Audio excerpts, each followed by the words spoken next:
Hello and welcome back. This is part two of me answering your questions. Let's get right to it. Where did we leave off? I guess Jason H. asked a more personal question. Have you ever thought about quitting YouTube after being here for 5 years but not having loads of views? I hope that didn't come off as disrespectful. I love your videos. Jason H. How dare you ask me that? How disrespectful. No, I'm just kidding. No, I haven't thought of quitting YouTube because of that. I mean, I do think for a lot of parts, I do have a fair amount of views. Like, certain videos I have quite a few views. Like, my Child's Play 2 review, that has more than half a million views, which is insane. Alien 3 review, that has a 250,000 views at this point, and quite a few, of my videos have anywhere between, like 1,000 to several thousand views, which is pretty awesome. Translating that to the number of subscribers I have maybe doesn't quite, come into play. So I would like to have more subscribers, but I don't think I'd quit YouTube over it. It's probably mostly, my fault. Because I'll admit sometimes I'll, look up articles or videos of like how to get more subscribers on YouTube and how to have more success on YouTube. And one of the big ones that a lot of these, guides will tell you, set expectations for your subscribers. Always create content, and give an expectation, certain day, certain time you'll do videos. Pretend it's like a TV show and that there's a certain time that your audience can tune in, which, I mean, is sound logic. And that's why you'll see, like, a lot of videos. You know how everyone's like, oh, there's new videos every Tuesday or whatever. So that's kind of strategy to get more people to come in. And I'd pretty much just do a video whenever I feel like. So, I don't know. I just can't, I don't know. I can't do that. I just do a video when I see fit. So, and I'd hate to set those expectations. One, if I don't do it, I'll disappoint people who expect it, and then it might even start feeling like a chore or something like that. So I definitely won't want that. And you always kind of see that blow up in some people's faces. Like I'm subscribed to hundreds of channels, and I try to watch as much as I can. And I'll always see videos like that where, they'll come up with one of those videos where it's like a vlog, and they're like, well, I'm late again. Sorry, guys. Oh, just, so much going on. I had to work and my dog was sick or whatever, and it's like you always get this kind of apologetic video, and I don't want to do that or whatever. So, I would never quit YouTube over the amount of subscribers. I think in a lot of cases the work you put into it, you get out of it. So I try to make as good as videos as possible, but I think, I could probably do better if I really put my mind to it. At least I tell myself that when I'm crying at night.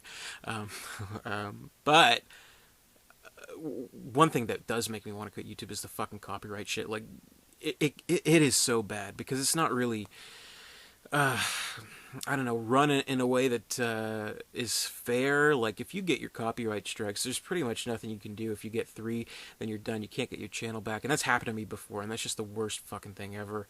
I remember one time when I was very seriously ready to quit YouTube was back in 2012. The Avengers came out, and I was doing reviews of all the movies, in the Marvel Cinematic Universe leading up to the Avengers, because that was the big thing. And I did a review of the Avengers, and I made this painstaking video. Because, if you have a movie that you already own, you just kind of like rip from the DVD and put the clips in. At least that's what I used to do. But since it was a movie that it was already out, and I don't normally do, well, sometimes I do, but I don't normally do like fresh, brand new movies, which maybe I should try too. That might get me more subscribers. But anyway, I should do that. That'll be my, New Year's resolution. Anyway, what was I saying? Yeah, so I put together all these clips from, like, trailers of the Avengers and TV spots, and I intricately edited them to make it fit with my review. And I worked for that hours a day. It took, I think, maybe 3 days to do. And then the second I upload it, it's blocked for copyright. Block worldwide. And so that pissed me off. And I put in the description, this is my final video, because I was really butthurt. But yeah, that's something that would make me want to quit. And that's something that potentially could make me involuntarily quit given the unfair nature of the copyright bots. So, yeah, I hope that answers your question. But thank you, Jason H., for your questions. Link Biff writes, Link Biff, good friend of the channel. He's a cool guy. He talks to me quite a bit, always with a recommendation here and there. And I swear I'm going to see Night of the Comet soon. I promise, man. First question, how old are you? 28. What do you do for a living? Well, I think I mentioned that. IT, not interesting, just, sit in front of a computer all day. That's my living, if you can call it a living. And then, for my off time, I sit in front of a computer. Favorite actor and actress? I gotta say, Jack Nicholson, best actor to ever live. Definitely my favorite actor. Though I definitely have tons of favorites, but I say he's number one for good reason. Favorite actress? I'd probably say Sissy Spacek. Carrie is just a brilliant movie, one of my favorites. So yeah, though I have plenty of other favorites. I'd say those are the two best. Top favorite movies, no need to be in order. Shining, as I mentioned. Apocalypse Now, I think, is one of the greatest movies ever. Alien and Aliens, those are great. The Dark Knight, one of my favorites. Wonder Boys, I think that's a brilliant movie. Bringing Out the Dead with Nicolas Cage. Yeah, I'd say somewhere around there, yeah. I don't know, I have just so many favorites. And Clockwork Orange, one of my favorites. Natural Born Killers. Just so many favorites. I don't know, I can't really list them in any kind of order, really. Even if it's not a particular order, I can just name a movie and it's my favorite. I don't know, they're always changing. Do critics and the general public affect your judgment? I'd say they definitely affect my expectations. You'll hear a movie has a lot of good reviews and everyone's saying it's an awesome movie, so you immediately heighten your expectations. But when it comes to judgment of a movie, I'd say it takes a convincing argument. But that's kind of what I like about film criticism. Honestly, I would hope if any video I've done personally, if someone watched it for, say, a movie that they didn't like, and then they watch me and they're like, yeah, you know what, I should check that movie out again. Then I think that's the most amazing thing ever. And that's what I love about film criticism. So a lot of people kind of think, film criticism, it's really a black and white, okay, do I see this movie or not? That's what I go to a critic for. Well, no, I think it's more than that. Let's take a look at this movie. Let's analyze it a little bit. Let's see what's good about it and see if it's worth your time. So, do I see it or not? It's kind of, I don't know, pretty simple to think about that. So it's more about a convincing argument about whether a movie's good or not, I guess, and what value, how good a movie is. I don't know, but there've been a lot of cases where I've seen a movie, didn't like it, then read a review, saw a video on it, and it got me to think second thought about it. So I always like that. So I do think critics and audiences are able to affect your judgment and expectations, but not always. Your opinion's your opinion to a certain point, but you got to be open to others' opinions. That's life. Movie or movie you hate the most, or movie or movies you hate the most. I don't really know. There's no movie that I super duper hate that I can think of, or that I'm so terribly offended by that it just makes me angry. I really hate Alien vs. Predator, Requiem. Yeah, I fucking hate that movie. So let's say that. Alien vs. Predator Requiem. It's a fucking piece of shit and I fucking hate it. Yeah. Movie or movies you find the most overrated? Probably,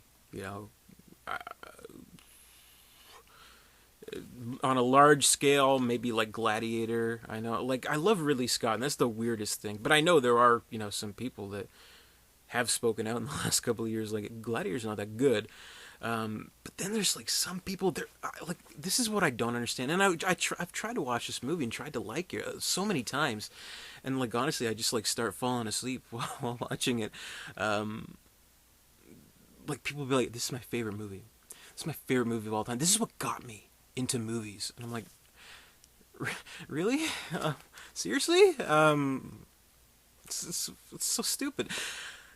Yeah, so I mean that's like, and plus it won Best Picture. I had no business winning Best Picture and Best Actor. I fucking love Russell Crowe. I fucking love Ridley Scott, and I think that's part of the reason why I find it so overrated because they've just done so many. I'll like take American Gangster over Gladiator any day of the week. I think that's a much better, you know, combination of the two. So yeah, I guess Gladiator, and more recently, I just watched Interstellar for the first time, which is a good movie. Don't get me wrong, but you know there's some people who are saying it's one of the finest motion pictures ever made, and it's like number 26 on like IMDb's top 250, which I know you should never pay attention to IMDb's top 250, but still it's like 100 movies above 2001: A Space Odyssey, and it's like come on, it's a space movie and everyone cries a lot, and there's a fucking robot. Whatever. It's a fine movie. All right, but I think it's a little overrated. So what else? Movie or movies you find the most underrated? Underrated. I don't know. A lot of when it comes to like overrated or underrated, you know, a lot of it is a movie overlooked as opposed to not rated. So maybe movies seen by a small, contained fraction of people, but not, but it is rated high, but it's just not a lot of people see it. I don't know. One movie that I was thinking about recently, I think I mentioned before, was Moonlight Mile, the Brad Silberling movie. How that movie didn't win like Oscars upon Oscars upon Oscars beyond me. So I'd say that's a fairly underrated movie, but when it comes to like strictly ratings, I would say, and again, I'll go to this a million times. I'll stand by this movie, Terminator Genesis. I think, in strict terms, it's not like the greatest movie ever made, but I think it was so unfairly underrated. Like some people were like, has like a 10% on Rotten Tomatoes or whatever. It wasn't that bad. I mean, it was. I liked it. So I think, in terms of the rating not matching with the quality of the movie, I'd say Terminator Genesis was underrated. Yeah. Silent films. I do watch silent films. I like silent films. I think we have a lot to owe to, George Méliès, I believe his name is, Trip to the Moon, and the Lumiere brothers, who kind of, I think they made the first movies. I don't really remember. Probably should know as a film buff, but definitely. If you're a horror fan, I'd say there's some great things you can find in silent films, particularly like Murnau's Nosferatu, still one of the most famous and best vampire movies. And I was watching Shadow of the Vampire the other day, and that's such a great movie. So yeah, I mean, I like silent films. They're fine. Probably my favorite silent film of all time is The Passion of Joan of Arc,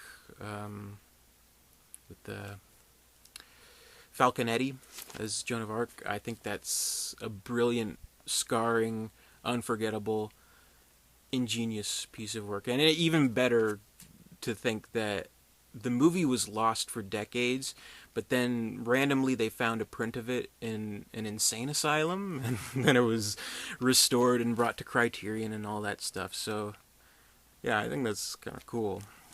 But yeah, I think silent films are important. Ever make your own movies? If so, can you upload them? I think I did upload one. It was called Super Rat. It was a cartoon I did. It was kind of cheesy and stupid, but I was proud of it. I did it in high school, so that was a while ago. I don't know. I think it's on. I'll see if I can put a link for it. This stupid animated film. Congrats on 5 years, bro. Thank you, Link Biff. Thank you, man. And thanks for sticking with me for so long. And you're a nice guy, and I appreciate you watching my channel. Mark Anzio writes, do you smoke weed? Yes, but I don't inhale. Louis Rago writes, what is your favorite Martin Scorsese movie other than Goodfellas? Yeah, probably Goodfellas. Objectively is his best movie, arguably. But I'd say, aside from that, I mean, I really like Taxi Driver. I really like Raging Bull. But I'd say Bringing Out the Dead. To have like one of my favorite directors, one of my favorite actors working together, Scorsese and Nicolas Cage, just great. It's a brilliant movie. I think that's an underrated movie if we're talking about underrated movies. Yeah, Bringing Out the Dead. What is your favorite action movie of all time? I'd say Aliens. I mean, James Cameron, he's one of the best action directors ever. Alien, one of my favorite sci-fi horrors, and to be sure, one of my favorite sci-fi action horror, adventure, whatever type of movies is Aliens. Aliens is just fucking amazing. I love Aliens. Next to that, maybe Die Hard. I love Die Hard. Yeah, Aliens and Die Hard, I'd say two of the best action movies ever made. Sakaya writes, how do you prepare before making a video? Like physically making the video, I just kind of like get my shelf ready and things like maybe like fix my hair a little bit and make sure I'm not I don't know, I just kind of move around a little bit. I don't know. Like in terms of doing a review though, like sometimes if I'm like planning on reviewing, like sometimes I'll just like watch a movie. Like I watch a lot of movies, and sometimes I'll just watch it and I'll like do a review of it. But sometimes if I'm actually like I'm gonna watch this and I'm gonna do a review, I'll like take notes and stuff like that. Just because like certain things will pop in your head, you don't want to forget it. Other times, like if I'm doing one of the series reviews, I'll like actually write out full review.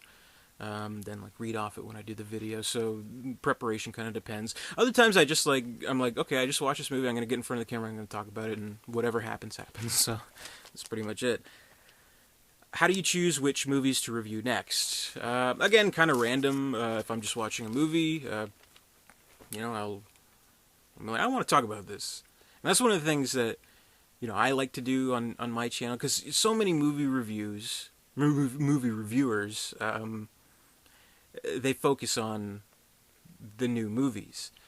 But sometimes, I mean, like, especially with Netflix, like, you can, like, catch a movie from, like, 5, 10, 15, 20, so many years ago. Like, I want to talk about this. No one's talking about this. Like, whatever. I want to talk about I Am Sam or whatever. It's like, the movie came out, like, 15 years ago. Well, I want to talk about it, so I'll talk about it. So that's kind of what I do. So if I watch a movie, I feel I have something to say. That's how I'll decide. And deciding on what movie to actually watch, just kind of up to my whatever I feel like watching. I'll just look through my shelf. Every movie fan, every movie collector will have those days where you're just standing in front of the shelf and you're like, should I watch this? Should I watch this? I don't know. I just watched that like 2 weeks ago, but I'd rather watch it again. So yeah, and other times it's like if say like a new entry in a franchise is coming out, I'll plan like a series review about it. Like this summer I did the Terminator movies and the Jurassic Park movies. So I'm thinking maybe I'll do like a Star Wars series review, but that's a tall order. Will you take requests for movie reviews if there is a donation? Absolutely. What do you want me to review? Slip me a buck. No, I mean you don't need to. Just ask me. Some people ask me to review things, and I'll review it. I don't know. I don't think a donation would be necessary. So yeah, I mean, I'm always open. Like anybody who wants to message me can. So no donation necessary. Let's see. One more question from Sakaya. Will you do another De Niro impression in the future? No, I don't think so. You want me to do a Robert De Niro? Who the fuck is this guy? Wants me to do? No. How was that? Holden Werther asks, what made you a film buff? What made me a film buff? I don't know. I was always just watching movies since I was a kid. I don't know. My parents would watch movies and I'd watch them with them. Sometimes they weren't entirely kid-appropriate movies, but I'd still watch them. I think what kind of put me over the edge, though, was, I don't know, when, I think maybe when I started when I was 10, 11, 12, what have you, I would go, we would have like a video store membership of the local video store, and their deal was, 3 movies for a week or something like that. But I'd always just kind of challenge myself to see like the classics or whatever, anything that was like a highly well-regarded movie. So I feel like I watched a lot of notable movies at a fairly young age. Like, I was familiar with Stanley Kubrick's entire filmography before I, came into high school. So, I mean, I definitely got into it at like an early age. So, yeah. Yeah, I'd say that's kind of renting all those movies what made me a buff, if you can call it buff. Are you into foreign cinema by chance? Sure. I mean, I some people, and I can absolutely understand it, and it's fair enough that you just don't want to watch a subtitled movie that's in another language. But I'll take that over dubbed any day. Like, dubbed makes me very uncomfortable, so I'd rather watch. But I can absolutely understand why someone would want to, because it is, it's, you're using more of your senses or whatever. More, you're tuning in your attention differently than you would just a normal English language movie, because you have to read the screen at the same time. So are you watching what's going on screen, or are you reading the subtitles? It's hard to kind of do that balance act. So it feels unnatural to some people, but sometimes it's easier to do in other movies, like a visually interesting movie with little dialogue. It happens to be a foreign film is fine, but I would say if you're just upright refusing to do it, that really sincerely deprives you of some great films, some classic films that if you're a movie buff, I think you should be open to it, which I feel I am, but maybe not as open to it as I'd like to be. But I definitely try to see as many of the foreign classics and contemporary classics as I can. What is your all-time favorite film? I'd say Weekend at Bernie's. Nah, probably The Shining. So what else do we got here?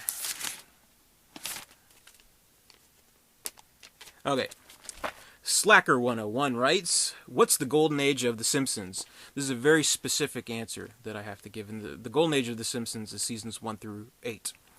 And I don't offer any explanation for that. It shouldn't be necessary. Everyone should agree with me. Most disappointing movie of all time? I'd say Spider-Man 3. That was pretty disappointing. And it was a disappointment that kind of slowly sunk in. Because it's really weird. Like, after seeing... Like, Spider-Man 2. I mean, I know there's people who will say it's kind of overrated. I don't think so. I think it is one of the best superhero movies ever. And it certainly set up high expectations for the follow-up in Spider-Man 3. And when I went to see Spider-Man 3, it didn't really even sink in that it was that bad of a movie. It kind of occurred to me over time. And the really weird thing, because you gotta remember, I mean, this is so many years ago, in 2007. YouTube, people were reviewing on YouTube. If you watch reviews of people who just went to see Spider-Man 3, they're okay. I mean, they're kind of lukewarm reviews, but they're not horribly negative reviews that you'll see if someone did a review of Spider-Man 3 today. So it was kind of this slow sinking disappointment, but wow, what a disappointment. A movie so bad that you had to like kind of analyze how bad it was, I guess, and how disappointing it was. Do you ever delete old videos out of embarrassment? Not saying your old videos are bad, but as a content creator myself, often I can't stand my old videos.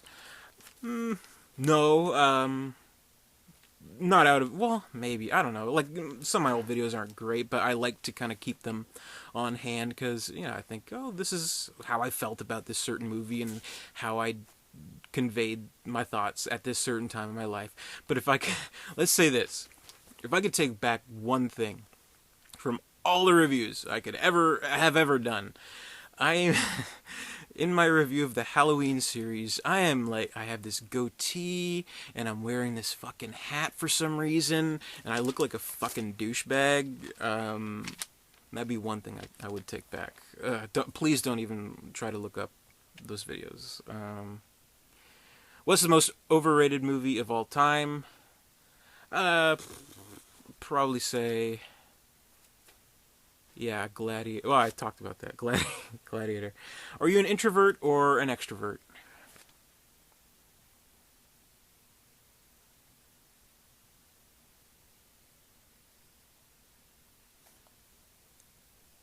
Has anyone in your real life ever found your channel by themselves? No, I don't think so, unless they found it and they didn't tell me. Which, I mean, come on, if you found it, just tell me. Unless you don't like it, and you're like, can't wait to watch this guy in secret and make fun of him or something. I don't know. But no, it would be interesting though.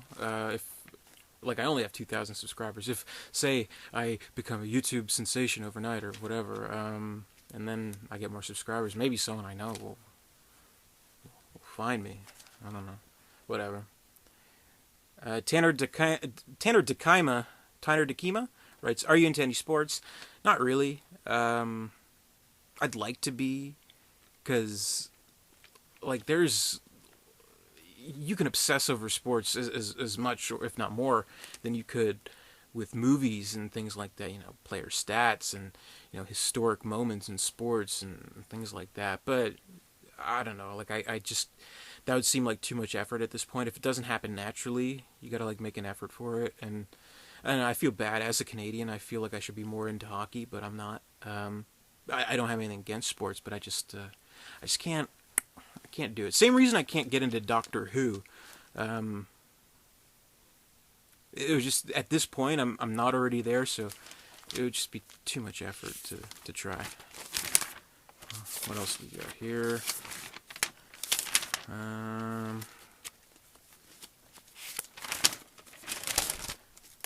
Doc Brown writes, "Dear Derek, if my calculations are correct, you will receive this letter immediately after you saw the DeLorean struck by lightning. First, let me assure you that I'm alive and well. I've been living happily these past 8 months in the year 1885. The lightning bolt. 1885? September 1885! He's alive! The Doc's alive!"